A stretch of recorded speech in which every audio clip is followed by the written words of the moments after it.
Bismillahirrahmanirrahim. Assalamualaikum warahmatullahi wabarakatuh. Halo semuanya, gimana kabar kalian hari ini?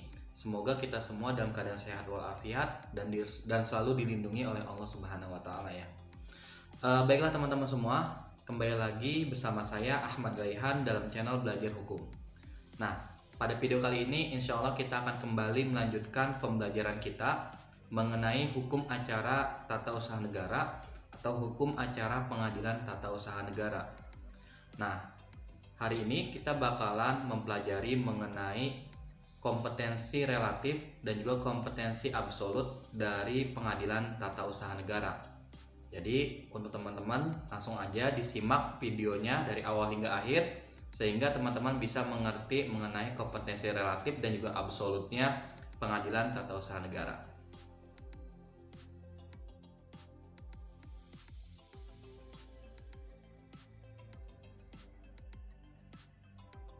Baiklah teman-teman semua, pertama mengenai kompetensi relatif dari sebuah pengadilan. Nah, di sini yang akan kita bahas adalah pengadilan tata usaha negara. Kita pertama-tama harus mengetahui terlebih dahulu apa yang dimaksud dengan kompetensi relatif. Ya. Jadi mungkin teman-teman sudah pernah belajar mengenai apa itu kompetensi relatif. Ini sekaligus untuk mengulang pembelajaran kita. Kompetensi relatif adalah sebuah kompetensi yang dimiliki oleh badan pengadilan yang ditentukan oleh batas daerah hukum yang menjadi kewenangannya. Ya, jadi kewenangan pengadilan untuk mengadili seseorang, baik itu si penggugat ataupun yang tergugat, di dalam sebuah wilayah hukum.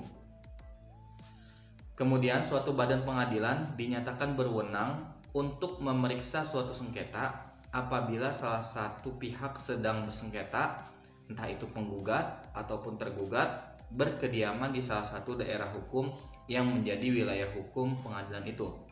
Nah, dari sini jelas ya, berarti kompetensi relatif adalah kewenangan pengadilan untuk mengadili entah itu penggugat atau tergugat di dalam wilayah hukum pengadilan tersebut.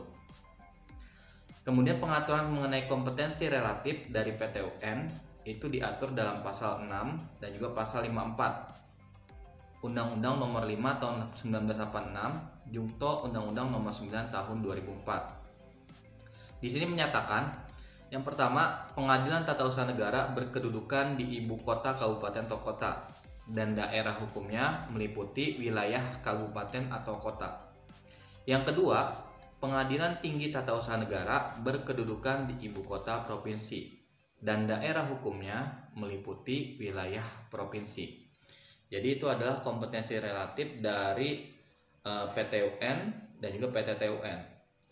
Nah, teman-teman semua, pada tahun 2021 ini jumlah PT-UN yang ada di Indonesia sampai saat ini adalah berjumlah 28 PT-UN. Sementara jumlah PTT-UN di Indonesia sebagai tingkat bandingnya itu ada 4 PT-TUN, dan tentunya untuk Mahkamah Agung sebagai tingkat kasasinya hanya ada 1 di Indonesia ya, hanya ada di Jakarta. Kemudian di dalam pasal 54 Undang-Undang Nomor 5 Tahun 1986 itu disebutkan seperti ini. Ayat 1-nya menyebutkan gugatan sengketa tata usaha negara diajukan kepada pengadilan yang berwenang yang daerah hukumnya meliputi tempat kedudukan tergugat. Ya, kalau dari ayat 1 udah jelas ya, berarti kita boleh mengajukan gugatan terhadap ketetapan tata usaha negara itu di tempat si tergugat berada.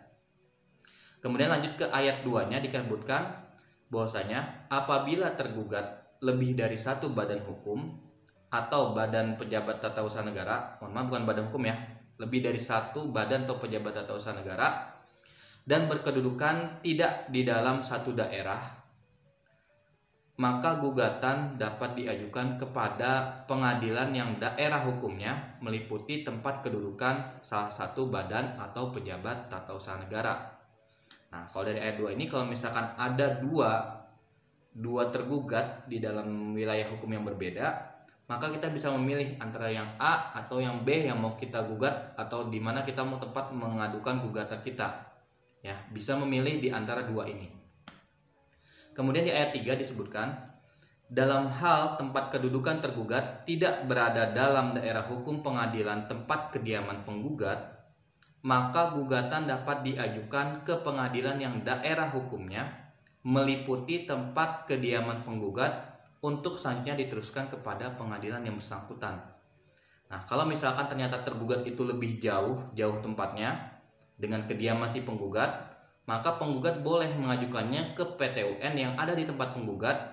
Nanti PT UN tempat penggugat itu akan mengajukan lagi atau mengirimkan gugatannya kepada PT UN di tempat si tergugat.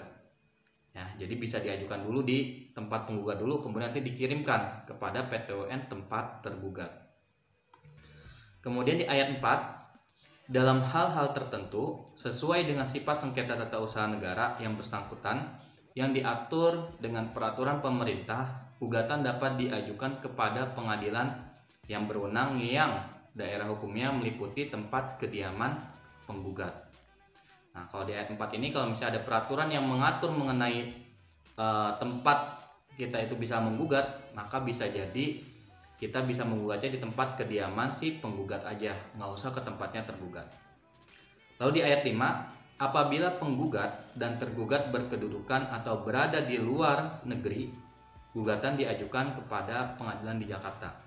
Nah, kalau kita bisa bersengketa dengan badan atau pejabat tata usaha negara di luar negeri dan kita saat itu juga berada di luar negeri, maka kita bisa mengajukannya di pengadilan Jakarta.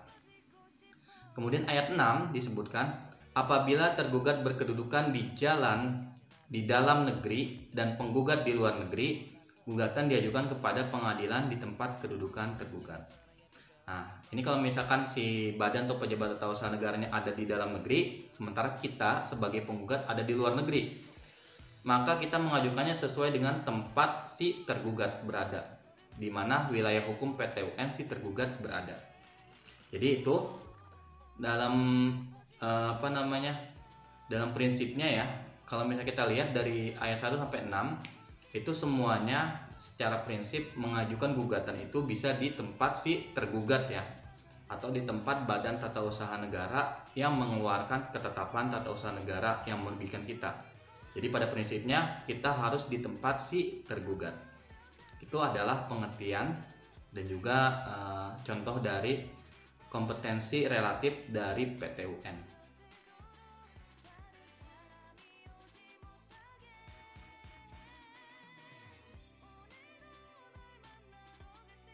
Kemudian selanjutnya kita akan membicarakan mengenai kompetensi absolut dari sebuah PT UN ya. Nah, apa itu kompetensi absolut? Kalau misalnya tadi kompetensi relatif itu adalah mengenai kewenangan dari PT UN untuk mengadili di tempat atau wilayah hukumnya. Sementara kompetensi absolut adalah kewenangan dari PT UN untuk mengadili sesuai dengan objek, materi, dan juga pokok sengketa yang diajukan. Apakah sudah sesuai dengan kompetensi absolut PT UN atau belum? Kalau misalkan melihat dari kompetensi absolut tersebut yang tadi sudah disebutkan pengertiannya, maka kita bisa lihat di pasal di Undang-Undang Nomor 51 Tahun 2009, perubahan kedua dari Undang-Undang Nomor 5 Tahun 1986, itu disebutkan mengenai kompetensi absolut dari PT UN, yaitu adalah mengadili sengketa tata usaha negara antara orang atau badan hukum perdata melawan badan atau pejabat tata usaha negara akibat diterbitkannya keputusan tata usaha negara. Jadi teman-teman bisa dilihat ya di sini. Kalau misalkan kita lihat di situ dari yang tadi kita dengarkan mengenai kompetensi absolutnya, maka kompetensi absolut PT UN adalah perkara sengketa tata usaha negara ya, yang mana isinya pasti mengenai gugatan terhadap keputusan atau ketetapan tata usaha negara yang merugikan kita. Jadi itu adalah kompetensi absolut dari PT UN.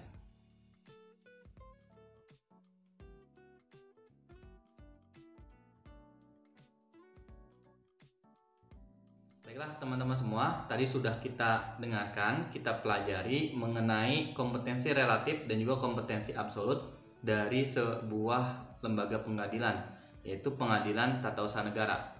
Nah, mudah-mudahan yang kita pelajari tadi bisa bermanfaat buat teman-teman semua, dan juga saya berharap tadi ilmunya bisa langsung nyampe ya, dan bisa mengerti mengenai kompetensi relatif dan juga kompetensi absolut dari Pengadilan Tata Usaha Negara.